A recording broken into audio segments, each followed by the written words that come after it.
dans l'émission politique de France Info, une demi-heure en somme, comme tous les matins. Bonjour à ceux qui nous retrouvent sur le canal 27 de la TNT. Bonjour à vous, Jean-Michel Apathy. Bonjour Fabienne. Avec Gilles Bornstein, avec Guy Birenbaum et notre invité ce matin, Jean-Michel, est président du Parti chrétien-démocrate, candidat à la primaire à droite. Bonjour Jean-Frédéric Poisson. Bonjour.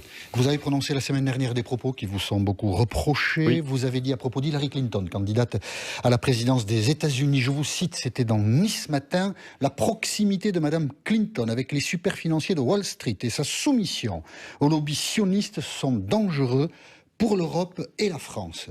Vous avez regretté l'interprétation de ces propos, ça veut dire que vous les maintenez, Jean-Frédéric Poisson. Il n'y aura pas de regret, pas d'excuses de votre part? J'ai prononcé les regrets déjà. Je vois bien que... Vous regrettez l'interprétation, pas les propos. Je vois bien que... Excusez-moi, on est d'accord?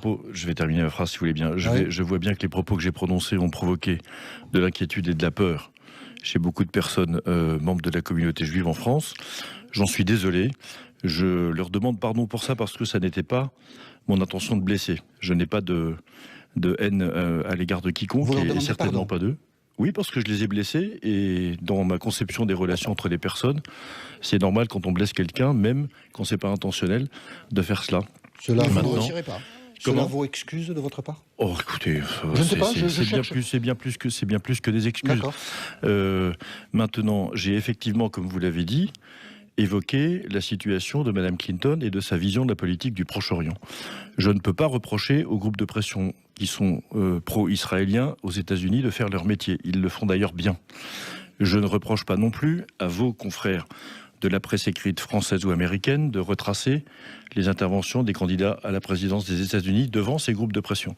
Je dis simplement que la paix au Proche-Orient, elle réclame une position équilibrée entre la sécurité d'Israël d'un côté et la dignité du peuple palestinien de l'autre côté.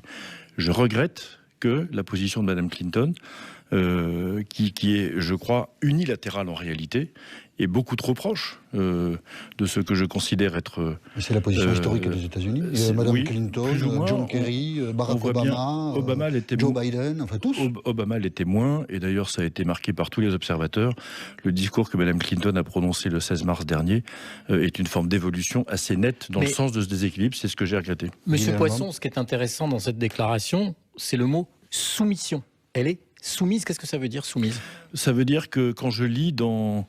sous la plume de vos confrères américains ou français que, effectivement, un certain nombre de vos confrères se demandent si c'est pas le groupe de pression lui-même qui a écrit le discours de Madame Clinton, ou encore effectivement, on comprend pas très bien pourquoi, pour la première fois, on prononce des mots extrêmement durs à l'égard de tout ce qui pourrait faire accréditer la thèse qu'il faut quand même regarder un petit peu ce qui se passe du côté des Palestiniens. Qu'est-ce que vous avez lu Qu'est-ce que vous avez lu qui va dans le sens de ce Oui, bien sûr. Il y a des commentaires de vos collègues d'US News, il y a des commentaires de... Non, dans le discours de Mme Clinton, parce que les commentaires n'engagent que ceux qui les font.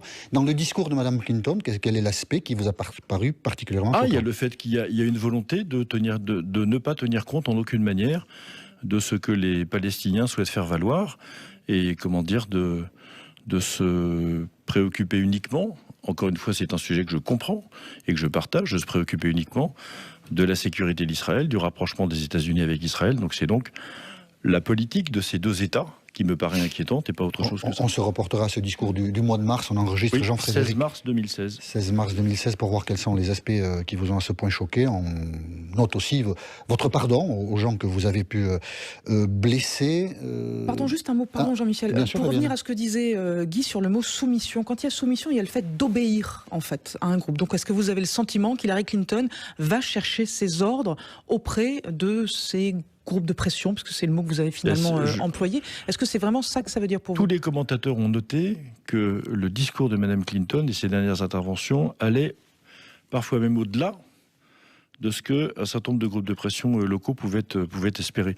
Encore une fois, on n'aura pas d'exemple. Il y a même des... Enfin, je ne veux pas rentrer dans le détail maintenant, parce que je ne suis pas là pour ça, et les Français sont préoccupés par bien d'autres choses que les élections américaines. Oui, mais c'est vous qui avez mis ce débat sur le devant de la scène. Oui, enfin, si vous voulez, mais il n'en reste pas moins que, encore une fois, je suis interloqué par le fait que encore une fois, des commentateurs, et je m'informe aussi à partir des travaux de vos confrères, avaient l'impression d'entendre Netanyahou en entendant Mme Clinton. Oui, alors on peut être d'accord ou pas avec la politique de M. Netanyahou, mais... La soumission ne vaut que pour la politique vis-à-vis d'Israël ou pour d'autres sujets? Non. Enfin, encore une fois, une des raisons pour lesquelles je suis surpris et très triste de cette polémique, c'est que aux États-Unis, les lobbies font partie du paysage.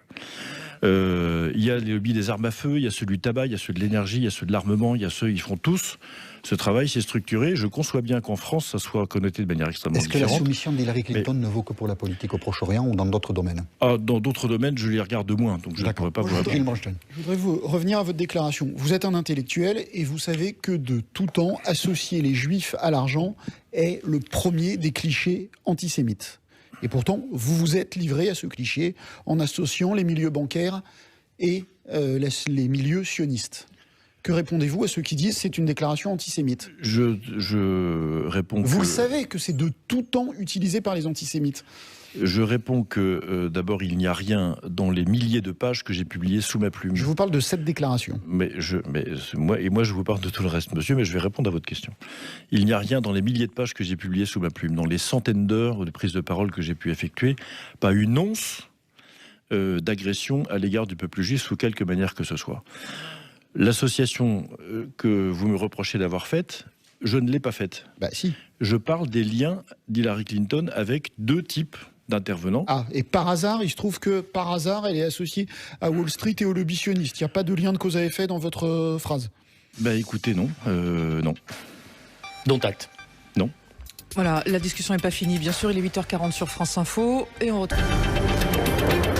France Info. Jean-Frédéric Poisson, l'invité politique de France Info ce matin. Question, Jean-Michel Apathy. Nathalie Kosciusko-Morizet a saisi la haute autorité des Républicains après les propos que nous avons commentés dans la première partie de cette émission. Jean-Frédéric Poisson, redoutez-vous, la haute autorité va se pencher sur ce dossier, si je puis dire, demain. Redoutez-vous d'être exclu de la primaire, Jean-Frédéric Poisson? Non, parce que... Il y a dans la réaction de certains de mes concurrents beaucoup de théâtre en réalité. Ils savent parfaitement qui je suis, on se connaît depuis longtemps, nous siégeons dans le même groupe, nous avons combattu les mêmes ennemis, ils savent quel est l'investissement qui est le mien pour se bagarrer contre le terrorisme, et quand je me bats contre le terrorisme et l'islamisme radical, je me bats aussi contre l'antisémitisme parce que c'en est une des causes. Donc ils savent tout ça. Si probablement si j'avais moins bien réussi le débat de la semaine dernière sur le plateau de vos confrères de TF1, ces réactions auraient été moins énergiques. Vous leur faites peur, je pense que leur prendre des voix. À leur prendre des voix, peut-être pas, non. Mais avoir un pourcentage de voix plus élevé que le leur, oui, certainement. Ah, être au-dessus, carrément. Oui. D'accord.